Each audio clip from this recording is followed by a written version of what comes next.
এখন আমগো লাখ লাখ টাকা ইনকাম করতে হইব প্রতিদিন। কোটি কোটি টাকা ইনকাম করতে হইব। ওইটা হইব, সমস্যা নাই। ওই তিরি হালাই জানি কনে জানি আমার টেয়াটা পোষাই দিবার কইলো। এটা ফোন দেই। দুর্বল ফোনটাও তো ভুলে বলে পাঠাই থইছি, কি যে করি। হালা কিরি ওই নি দেখি দুইটা মাল বয়ে রইছে, যাই অগো মোবাইল দেই, ফোন দেই।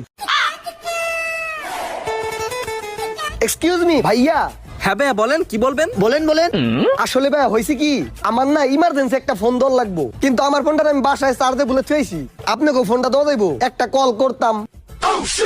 কোনো সমস্যা নাই ভাই, আমরা তো ভাই মানুষের উপকার করার লেগে বই আছি। এই তোর ফোনটা দে, একটা কল করুক ভাই। এই যে ভাই ধরেন, অফুরন্ত মিনিট আছে, কথা কোন কথা কোন। ধন্যবাদ ভাই। হ্যালো, কি রে বেটা, তোর 1 লাখ টাকা আমি যে কই পোষাম এটা তো ভালো করে